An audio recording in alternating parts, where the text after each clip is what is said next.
Sandra Valencia, G24. Una mirada analítica a la actualidad informativa. Informativo G24, www.canalg24.tv.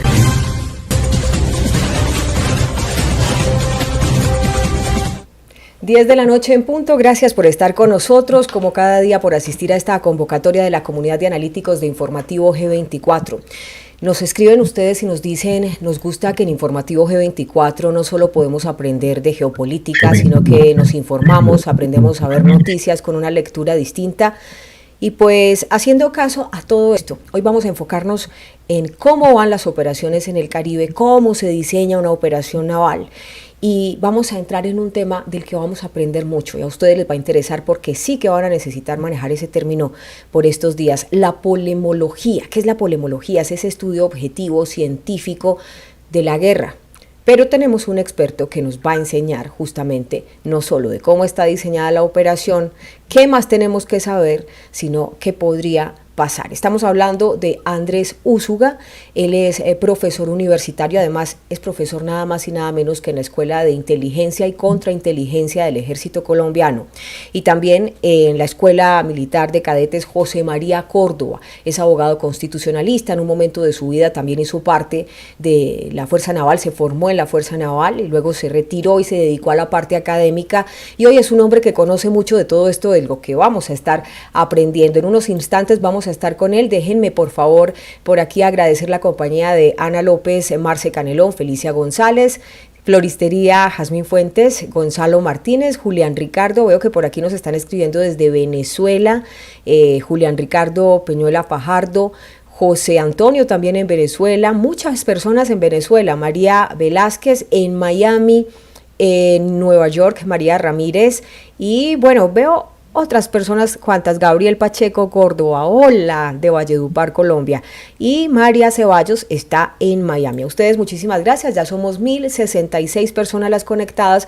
Les voy a pedir el favor que compartan en sus redes, porque la información en la que vamos a entrar hoy es muy importante.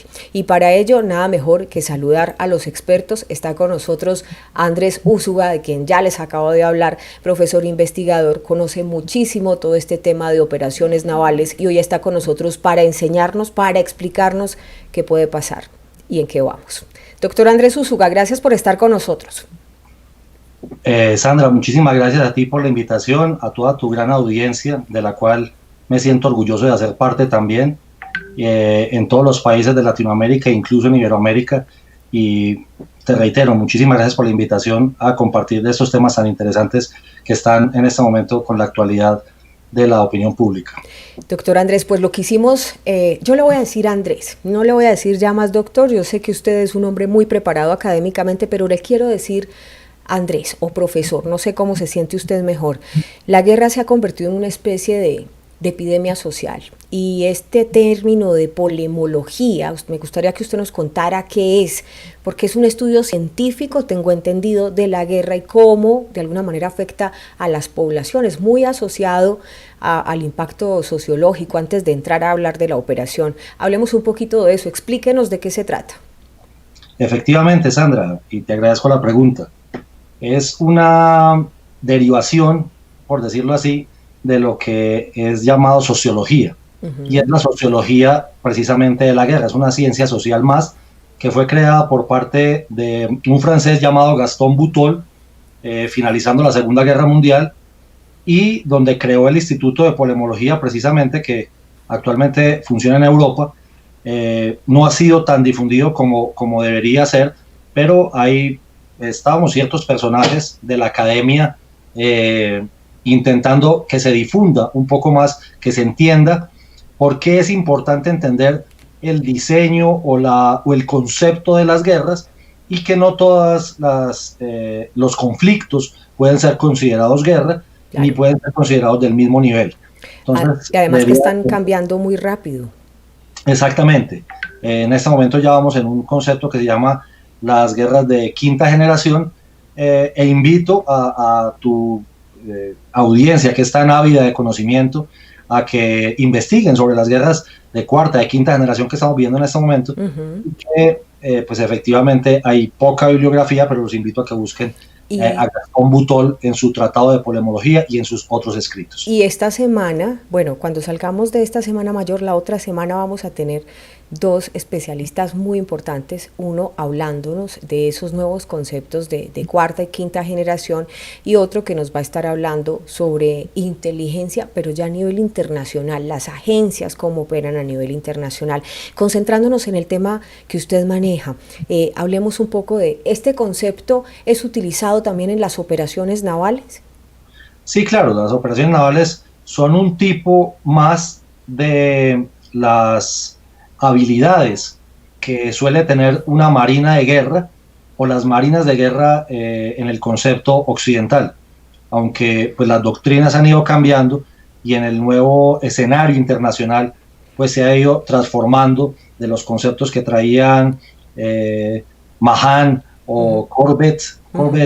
Esa evolución ha ido, precisamente esa evolución nos ha ido llevando hacia temas como las marinas desde el punto de vista de la seguridad marítima, que no eran temas de los cuales se tendría que ocupar una marina de guerra, pero que actualmente y en este momento son los que nos ocupan, como lo que está sucediendo en este momento precisamente en el Caribe tan cerca a nosotros. Bueno, pues justamente Diosdado Cabello hace pocas horas decía que ese transporte de buques que iba a traer Estados Unidos, otros que también vienen en camino, que ahorita vamos a hablar de eso, que supuestamente son de Reino Unido y Francia, que esto no iba a servir para nada. Hablemos de este tipo de operación, la operación Martillo, que es una operación de interdicción. En este caso es la operación Martillo contra el Cartel de los Soles 2020, pero ¿qué es una operación de interdicción?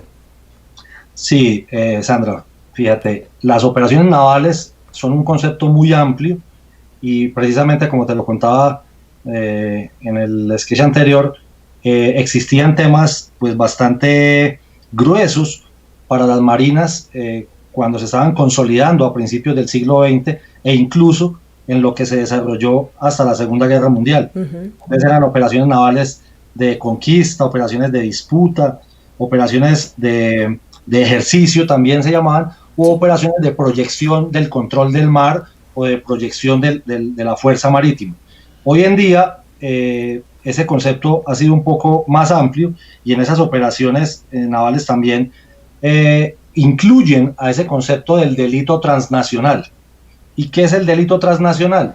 Pues ese transporte o esa conducta antijurídica que ha permeado a varios estados o a varios países. Y como ese concepto también se puede trasladar hacia el mar, entonces hay operaciones, el concepto de operación de interdicción marítima, que es una operación de guerra precisamente, pero que está buscando pues un objetivo específico que es frenar o obstaculizar la llegada de algún elemento a su destino. Ese sería el concepto macro. Y te voy a poner algunos ejemplos para que miren qué tan grande es el espectro de una operación de interdicción marítima. Por ejemplo, el transporte de personas, trata de blancas, que pasa aquí apenas en el Urabá colombiano, el transporte de armas, el transporte de municiones, el transporte de explosivos, el transporte también de contrabando, que ha pasado durante muchísimo tiempo, el transporte de divisas y el transporte de metales preciosos. También en una de esas clasificaciones está el transporte de narcóticos. Y es en ese específico donde la operación de interdicción o la operación Martillo, que es de la que estamos hablando en este momento en el Caribe, se va a enfocar, o que eso fue lo que dijo el jefe de Estado Mayor de las Fuerzas Armadas de los Estados Unidos, se van a enfocar en el tema narcotráfico, pues porque precisamente es de lo que se tiene prueba y de lo que está relacionado en el indictment que todo el mundo conoció hace pocos días. A propósito de esto y del indictment, yo tengo aquí unas cifras que me gustaría mucho compartirlas. Fue la contraparte, el argumento que usó Diosdado Cabello cuando respondió a los Estados Unidos. Decía, según cifras de la Administración para el Control de Drogas de la DEA, que el 7% de los narcóticos que llega a Estados Unidos sale por el Caribe Occidental, el 9% desde el Caribe Oriental.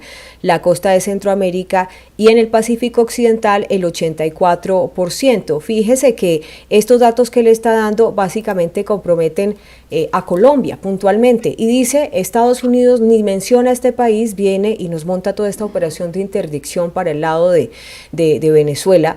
La pregunta es, ¿esto podría tener un escalamiento mayor? Es decir, dicen que un conflicto local podría convertirse en un conflicto global. ¿Cómo lo ve usted ya como experto en operaciones navales?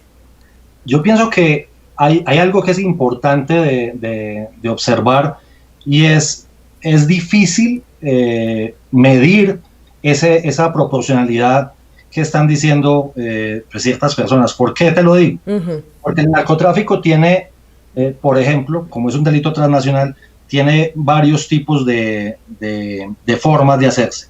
Entonces, en el sistema aéreo, que es el que han mostrado por ahí, hemos visto algunos videos en estos días, que es ese transporte aéreo que se hace entre Venezuela y después llega a Nicaragua, Honduras, a Centroamérica, para después subir a los mercados internacionales donde el kilo de cocaína es pues muchísimo más caro. Eso es una forma, y es relativamente fácil de operar, de mirar las trazas. No sé si me hago entender. Sí. Lo que pasa es que, perdóname, él usa el documento de la DEA, justamente los registros que tiene la DEA, él lo saca y pues hace esa contrapregunta. Por eso le pregunto yo si esto es que va a escalar un conflicto, podría escalar a un conflicto más grande.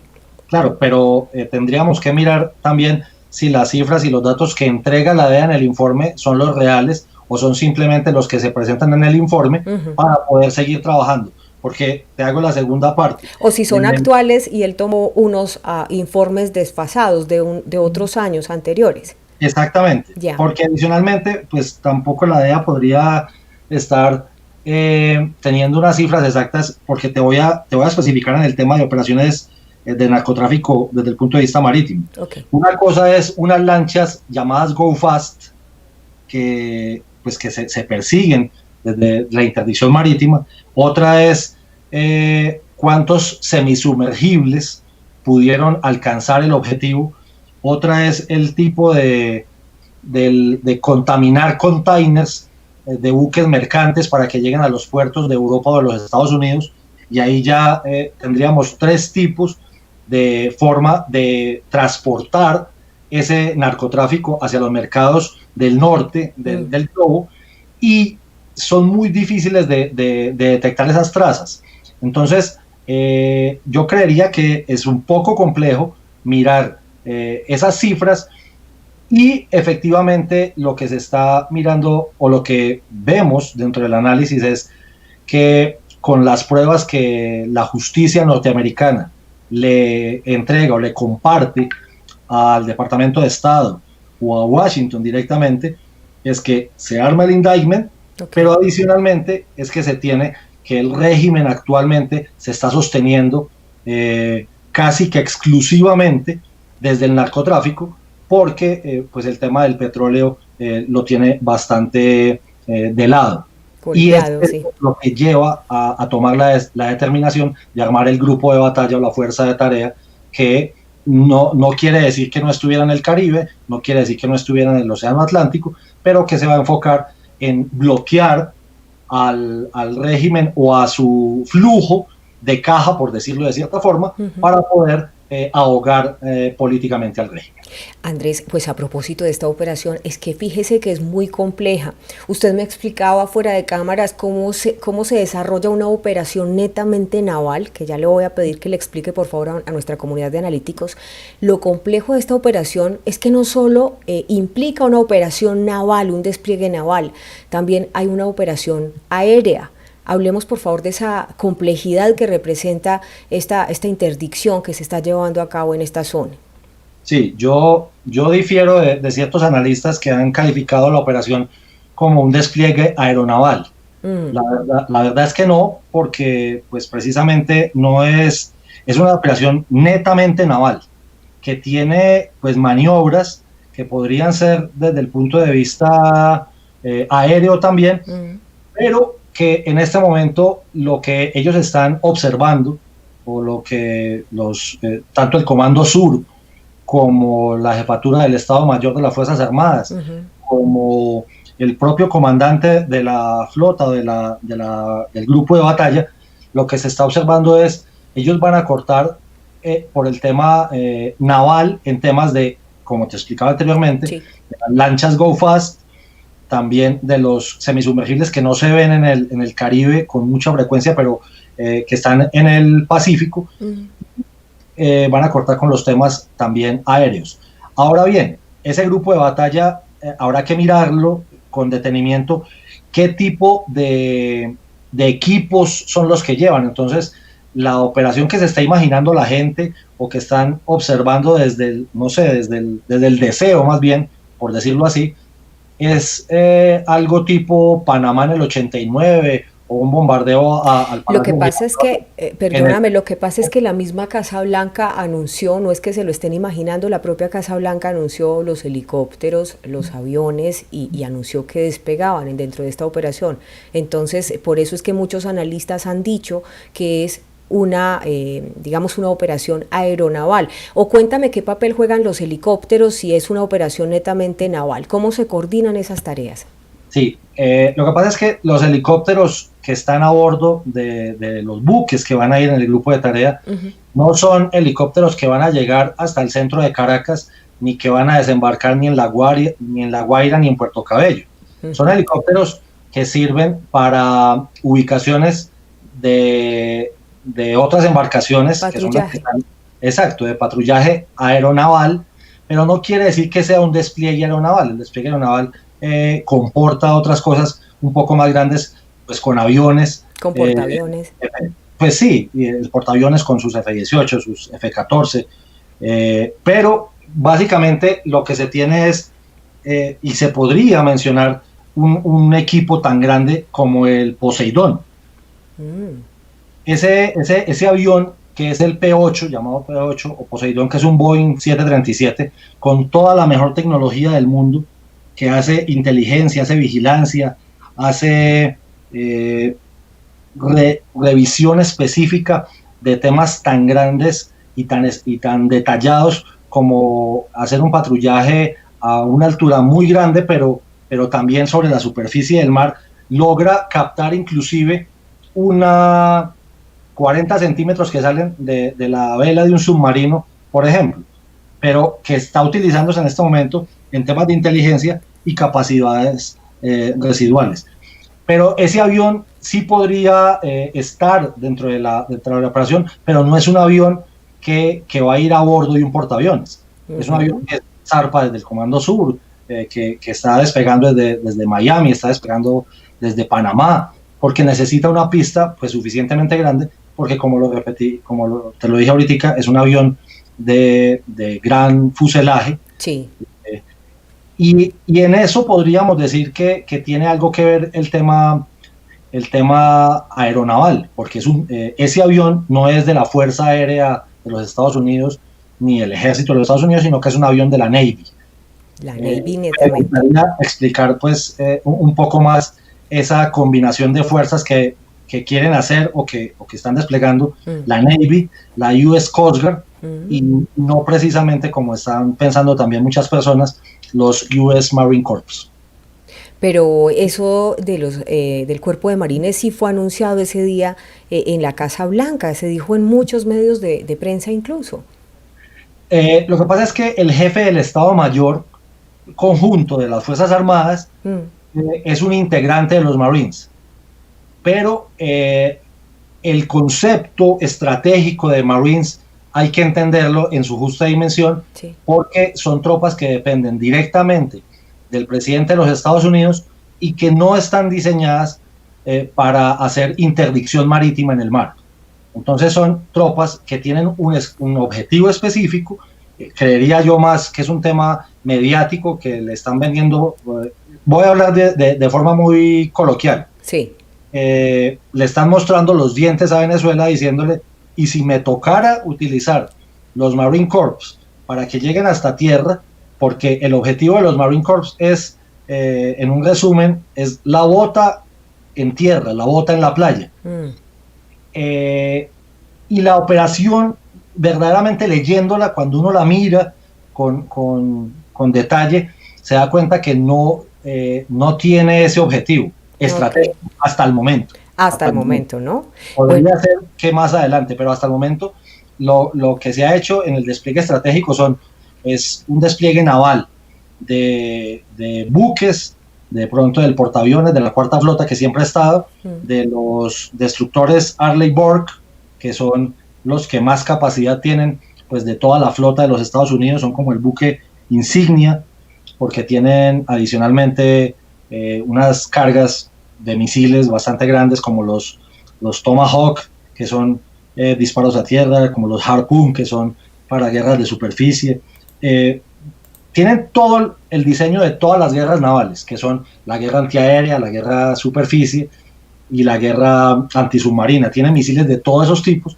Entonces, pero adicionalmente también están incluyendo a buques de guardacostas, que inclusive, creería importante decirlo, fíjate que la Coast Guard no depende ni de la Secretaría de Marina, la Secretary of Navy, ni siquiera depende de la Secretary of Defense, depende del Homeland Security.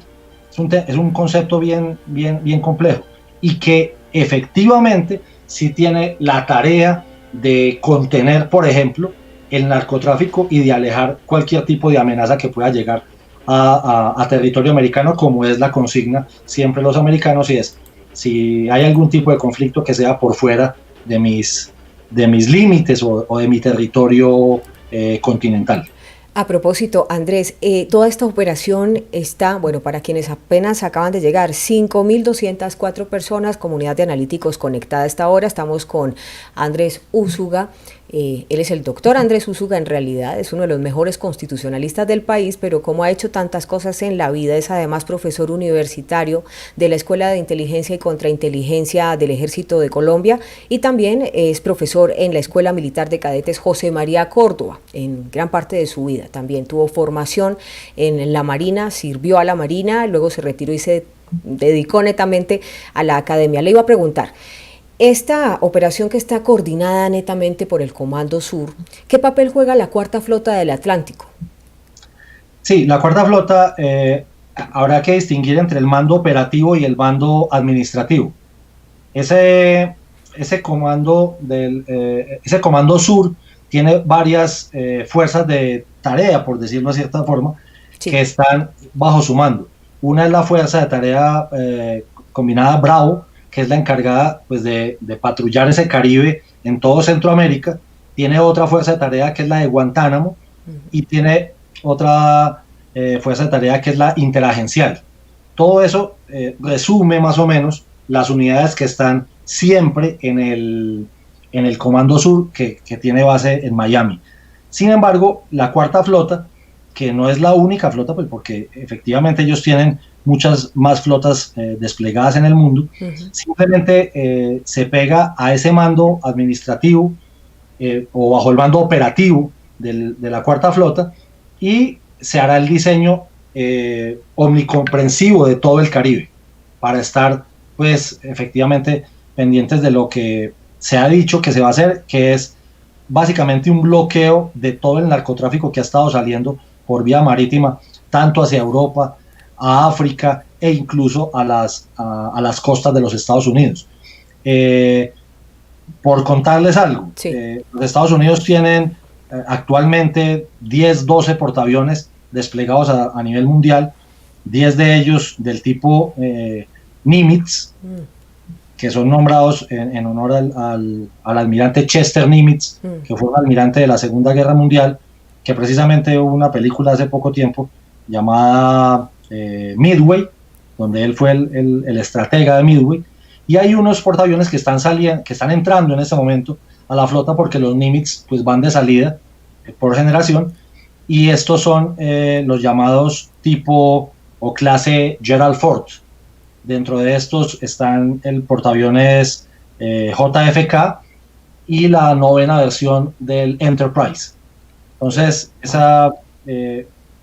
una de esas flotas que está pues compuesta por un portaaviones y toda la escolta, por decirlo así, que son los destructores, los los submarinos Hunter Killer, los submarinos balísticos, los buques de crucero también, como las Ticonderoga, que ya están saliendo también de circulación, y los buques Oliver Hazard Perry, componen toda la flota que se podría mover hacia el Caribe cercano a las costas de Venezuela, y que lo pueden hacer y lo están haciendo hace muchísimo tiempo, y combinar, hacer una operación combinada con otras marinas, como se hace anualmente, por ejemplo, en las operaciones UNITAS, y porque pues hay otros estados que siempre mantienen buques de guerra en el Caribe, como Holanda, como Francia, porque ellos tienen intereses en el Caribe, tienen islas en el Caribe que también están para defender,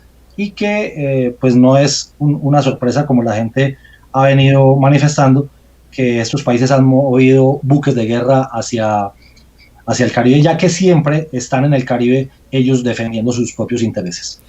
O sea que pues todo el mundo tiene claro que vienen como buques hospitales. De todas maneras, también mucha gente se ha inquietado porque son buques de guerra y vienen armados, incluso para mantener una especie de guerra electrónica. ¿Usted cree que definitivamente hay que descartar eso, o cree que en el fondo también puede haber apoyo a los Estados Unidos? Pues yo lo primero que creería es que efectivamente no van a despejar el Caribe, porque los Estados Unidos empiezan una operación especial contra el narcotráfico en el Caribe. Sí. Simplemente estarían dispuestos a ayudar, y habría que mirar pues cuál sería el papel de la OTAN en el apoyo a los Estados Unidos, donde los Estados Unidos sí hacen parte de la OTAN, pero el concepto básico de la OTAN pues es el mismo del acuerdo TIAR, y es: si atacan a un estado perteneciente a la OTAN, pues todos los otros estados están en la obligación por el tratado multilateral de entrar a defender a ese estado. Claro, es el espíritu del tratado. Bien. Básicamente no sé, uno no ve que pudiera existir un riesgo de verdad de un ataque a los Estados Unidos con respecto al equilibrio de fuerzas que se ven, pero pues es más un apoyo desde el punto de vista de la legitimidad de la operación. Decirles, si ustedes van a estar en el Caribe como siempre han estado, si tienen buques como siempre los han tenido, pues me imagino que me van a colaborar en el tema de la interdicción marítima, y si me toca que ustedes hagan parte o se integren también a mi grupo de batalla, pues les pediré el favor, y creería yo que países de la OTAN no van a negarse a eso. Estamos con el profesor Andrés Úsuga, profesor de la Escuela de Inteligencia y Contrainteligencia del Ejército Colombiano, formado además en la Marina, y actualmente también profesor de la Escuela Militar de Cadetes José María Córdoba. Conoce muchísimo de las operaciones navales porque en parte de su vida tuvo esa formación. ¿Cómo se le llama esto? ¿Naval? ¿Formación naval? ¿Cómo es el término correcto, profesor? Sí, la formación en ciencias navales que se da en las escuelas navales, en el caso mío, en la Escuela Naval Almirante Padilla, en Cartagena, donde se forman la oficialidad naval de Colombia. Colombiana, sí señor. Bien, pues permítame, yo le agradezco a estos 5.531 comunidad de analíticos conectados a esta hora. Mónica Callenius, gracias, Dios te pague por este apoyo en el superchat. Dice: gracias querida amiga por informar con veracidad y profesionalismo, manito arriba, te quiero mucho. Gracias por acompañarnos con sus likes. A todos ustedes, vamos a continuar con la entrevista, pero por aquí me preguntan algo. ¿Ya los drones tienen la ubicación y le cerraron las fronteras? Están a la espera de la última palabra. No les conviene combatir a Estados Unidos porque sería lo peor para Venezuela. Deben entregarlo. Esto nos lo dice Alejandro Marín. Santi Fornés nos saluda también. Bueno, está diciendo que hay alguien por ahí que está como inconforme. Ustedes saben que ustedes como comunidad de analíticos también pueden limpiar el chat.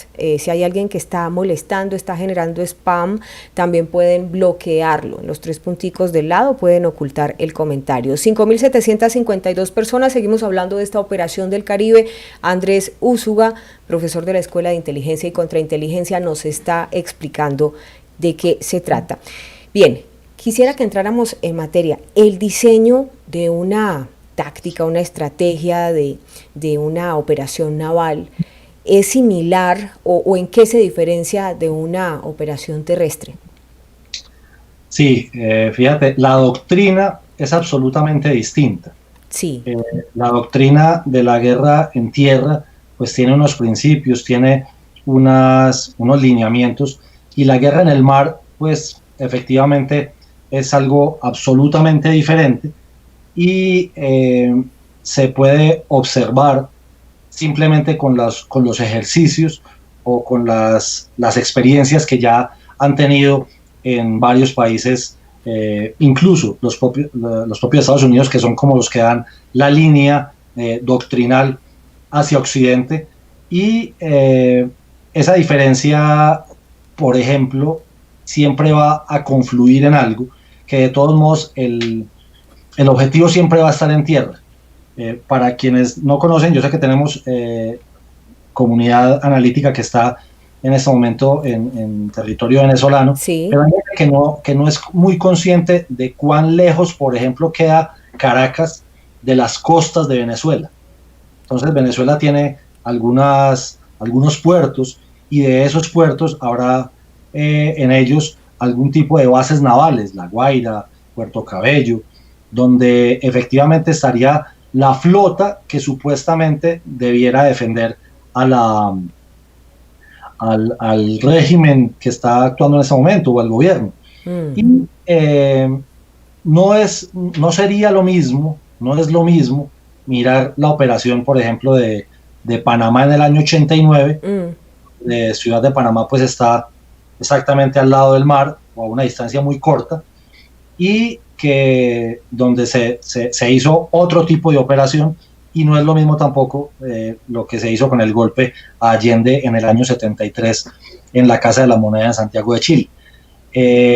Esas tropas del ejército, por ejemplo, no están en ese momento incluidas dentro del grupo de batalla que se está mencionando, y que se mencionó por parte del jefe de Estado Mayor Conjunto de las Fuerzas Armadas de los Estados Unidos, ni en las declaraciones del secretario de Defensa, y en las propias de Donald Trump.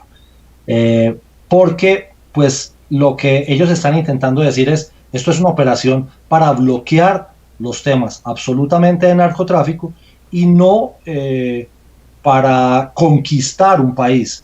No están atacando. Creo que el concepto claro que se debe mirar es: ellos no están intentando atacar al Estado venezolano, ellos están intentando atacar a un grupo de narcotraficantes que en este caso, tristemente, coinciden con quienes están en el gobierno.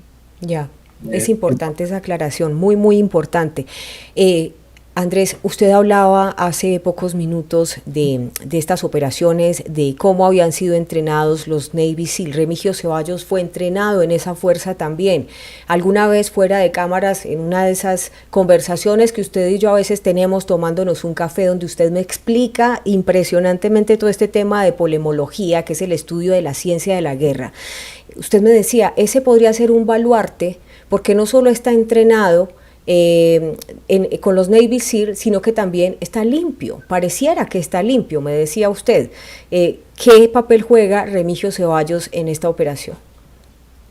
Yo creo que a lo que se está apuntando, más desde el punto de vista mediático, con la presión del indictment, es precisamente, y podemos revisar en el indictment, que el señor Remigio Ceballos no se encuentra dentro de él. No.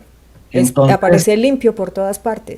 Exactamente. Entonces, ese personaje, yo creo que va a jugar un papel importante. Estoy haciendo aquí de futurólogo.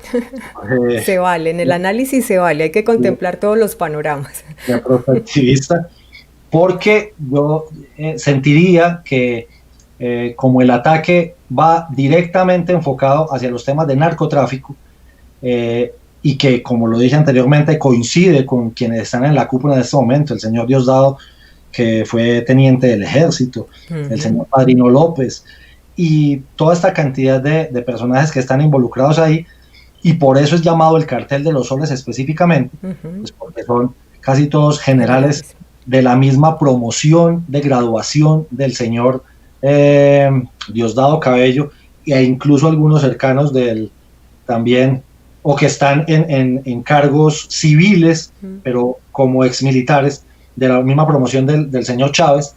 Entonces, creería yo que este señor Remigio Ceballos es alguien clave para ellos, pero también es clave para los Estados Unidos, porque lo conocen, porque ellos mismos lo formaron. Él es en los Estados Unidos, en Venezuela se llaman los cargos, los grados, son los mismos de los grados navales, no como en los Estados Unidos ni como acá.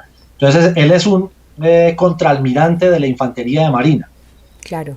Y ha sido el baluarte fundamental en los últimos meses del gobierno Chávez. Fíjese qué curioso, sin involucrarse en los temas de narcotráfico. Entonces no lo incluyen en el cartel de los soles, y yo creería que es uno de los personajes hacia los cuales se podría acercar el gobierno norteamericano para que jugara a la deslealtad con su gobierno y él quedara en el régimen de transición, que es lo que se va a buscar posteriormente. Creería yo que lo podrían buscar, lo podrían tentar. Seguramente, y tiene mucho fundamento esa perspectiva. Ruth Sánchez, muchísimas gracias por tu apoyo en el superchat, a Mónica Calle News, a todas quienes se conectan a esta hora. Por aquí vemos David Hernández, saludos desde Bogotá, qué bien. Antes pasaba algo particular con Informativo G24, Andrés, era que nos veían mucho en el exterior y poco a poco en Colombia, y ahora estamos subiendo en Colombia y eso nos gusta mucho. Acuérdese que uno es profeta siempre, nadie es profeta en su tierra, dicen por ahí, y estamos subiendo en Colombia. 6.050, bueno, ahora sí, 6.026 personas conectadas. Toito 2011, Elisa Shepard, Renato Iván Ramírez, José Velázquez. Bueno, ellos preguntan varias cosas. Más adelante vamos a ir con las preguntas de ustedes. Por lo pronto, me gustaría preguntarle a usted, Andrés, ¿qué tipo de operaciones de interdicción marítima existen? Sí, gracias por tu pregunta, Sandra. Como lo intenté mencionar en el principio de la charla, las operaciones de interdicción marítima son muchas, pero todas están atravesadas por el tema del delito transnacional actualmente. Hay operaciones de interdicción marítima que, como también lo había mencionado anteriormente, es básicamente, el objetivo es impedir que se llegue hasta hasta la parte que está interesada, algún tipo de material o de algo. Entonces, en esas operaciones y que tienen que ver con el delito transnacional, están el transporte de drogas, como es este caso específicamente, el transporte de armas, el transporte de municiones, el transporte de explosivos, como ustedes se han podido dar cuenta. Pues es por mar se mueve la mayoría de todo el comercio mundial, más del 80% del comercio mundial se mueve por mar, y el comercio marítimo pues también se puede prestar para todo esto. El transporte de personas, trata de blancas, el transporte de contrabando, que es algo pues absolutamente viejo y que tristemente nos sigue pasando. El transporte ahora de órganos. Dios mío, sí.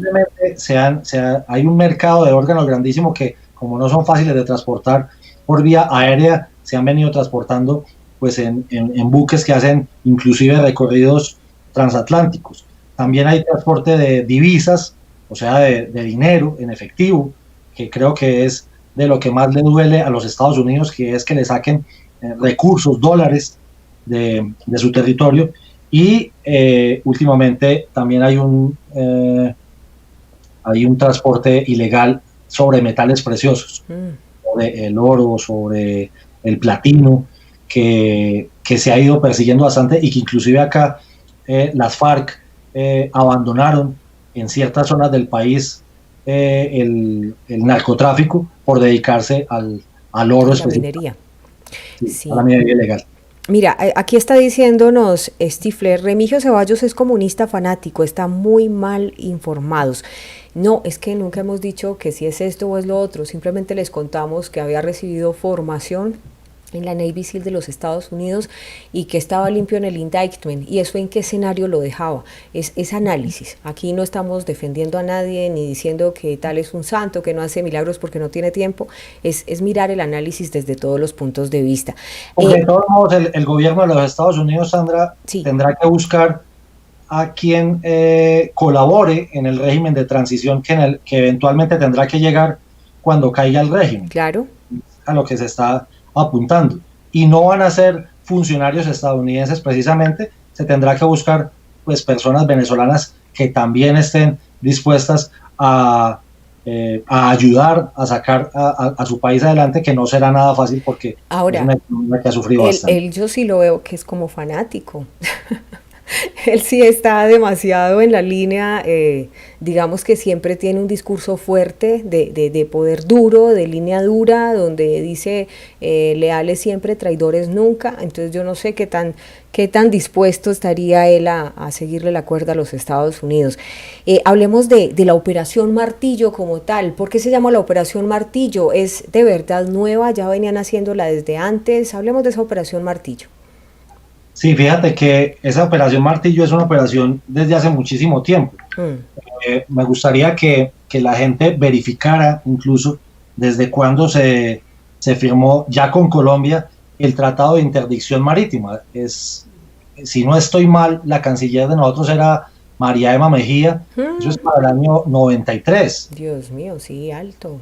Entonces eso tiene más de 25 años, donde se prestan cooperación entre las flotas navales, por decirlo así. Si yo tengo una traza en el Pacífico o en el Caribe, una traza es, yo estoy viendo que está saliendo un bote tipo Go Fast hacia el mercado norteamericano o hacia el mercado europeo, pero yo no puedo salir de las aguas jurisdiccionales de Colombia, y sé que en aguas internacionales hay buques, como siempre los ha habido en el Caribe y en el Atlántico, inclusive después de salir del cinturón del Caribe, del pasaje de la Mona, donde están las Antillas mayores y las Antillas menores, que son las que cierran el Caribe. Si yo sé que tengo un tratado de cooperación con estos países, pues simplemente me comunico con ellos por medio de las autoridades más altas, y ellos siguen la traza y pueden interceptar, como precisamente lo dice el tratado, interceptar a esos que están intentando, a esos delincuentes que están intentando que suban el narcotráfico hacia las latitudes norte, tanto de Europa como de África últimamente, desde Brasil también, y muchísimo más a las costas de los Estados Unidos, o a las islas del Caribe o a Centroamérica como un punto de paso para hacer transbordo, para buques más grandes, para recargar combustible, gasolina, para cambiar de tripulación y continuar su tránsito hacia las costas estadounidenses. ¿Con qué equipos entonces cuenta para esta operación la Navy? Bueno, la Marina de los Estados Unidos es la marina más poderosa del mundo actualmente. Los portaaviones, que cargan más de 80 aviones, aunque no veo actualmente más que dentro de la operación de narcotráfico, pues el portaaviones es mucho más un centro de operaciones que un arma estratégica, porque pues, los portaaviones efectivamente de lo que sirven es como una plataforma de lanzamiento de aviones, y no se van a perseguir embarcaciones o lo que esté transportando droga con aviones de combate como los aviones de la Navy. Pero entonces yo creería que el buque más importante de cualquier fuerza, tarea o grupo de batalla que se pueda desplegar en el Caribe y en el Caribe cercano serían los destructores tipo Arleigh Burke. Ellos tienen pues más de 60 en todo el mundo.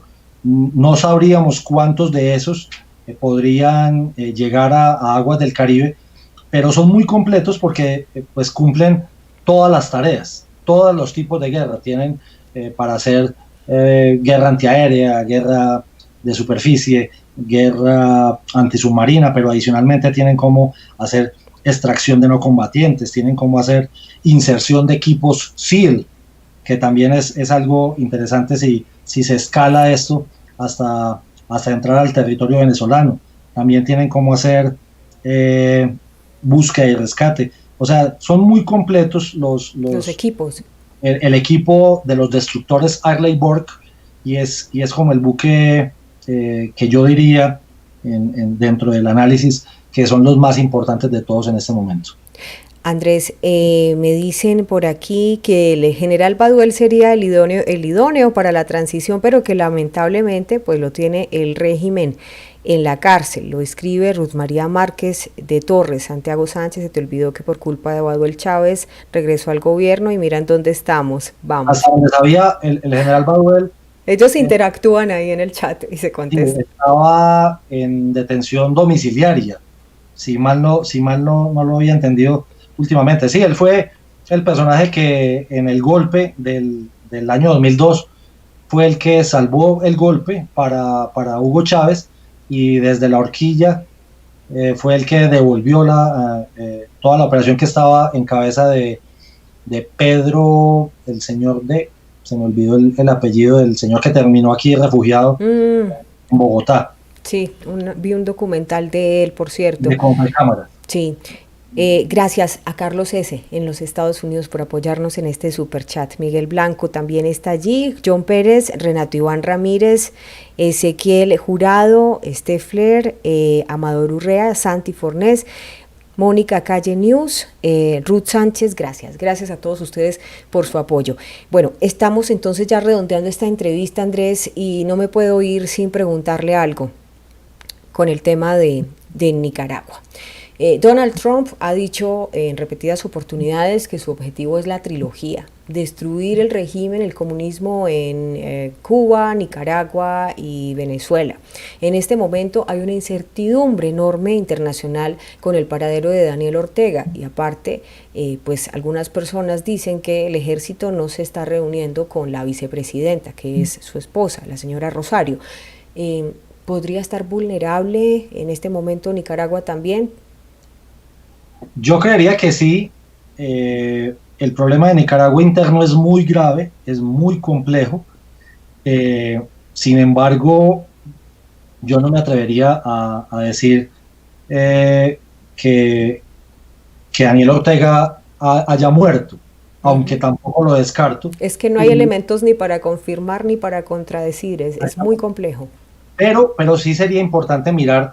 Recuerden, y ya está saliendo la información, que nunca la ha confirmado el régimen de Maduro, pero tampoco los cubanos, de cuándo muere realmente el señor Hugo Chávez, que parece ser que es en el mes de diciembre. Fueron como 6 meses. Cuba, y solamente se sabe 3 meses después. 3 meses después. Sí. Entonces, en los regímenes totalitarios, sobre todo los de izquierda, es muy complejo la muerte del líder. Y de hecho me sorprendió muchísimo cuando muere Fidel, porque ellos habían hecho pues una transición un poco antes, entonces se sabe muy rápido la muerte de Fidel, pero no es igual en los demás regímenes totalitarios de izquierda.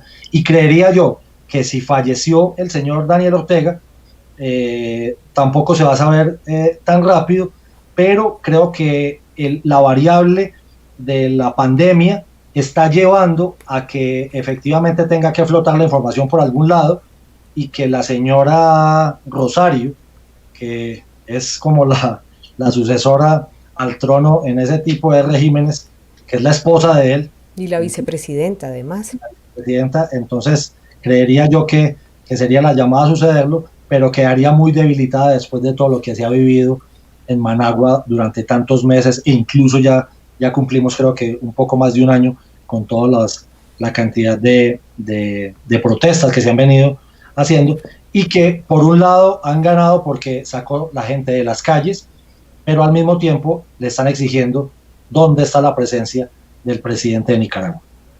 Así es, muy complejo. Él es Andrés Úsuga, abogado constitucionalista, pero además profesor universitario en la Escuela de Inteligencia y Contrainteligencia del Ejército Colombiano, y en la Escuela Militar de Cadetes José María Córdoba, formado en gran parte de su vida en las ciencias navales, y hoy dedicado a la academia. Gracias por toda esta ilustración que nos dio hoy, no solo desde el contexto actual de las noticias, sino también entrando profundamente en la polemología, ese estudio científico de la guerra, guerra, de los conflictos, de cómo se pueden prevenir, resolver o en qué momentos se pueden escalar. Nos ayuda a entender mucho todo este contexto, Andrés Úsuga. Gracias. Muchísimas gracias a ti, Sandra, y para toda tu comunidad tan calificada de analistas, también un saludo muy especial, y a todos los que nos van a ver en diferido también. Muy bien, feliz noche. Igualmente. Bueno, pues ahí está Andrés Úsuga, quien nos acompaña esta noche. Y pues me quiero despedir de él, de ustedes también. No se les olvide suscribirse a nuestros nuevos suscriptores. Muy bienvenidos. Gracias por esta compañía. Dejen sus comentarios, compártanlo en redes sociales y mañana también les traigo un muy buen programa. Así que no se despeguen de Informativo G24. Gracias por sus likes. Gracias a Ruth Sánchez, a Mónica Calle News, a Carlos S. por su apoyo en el Superchat. Los quiero mucho. Abrazo fuerte hasta cualquier lugar del mundo donde usted esté y Dios con todos. Sandra Valencia, G24. Una mirada analítica a la actualidad informativa. Informativo G24. www.canalg24.tv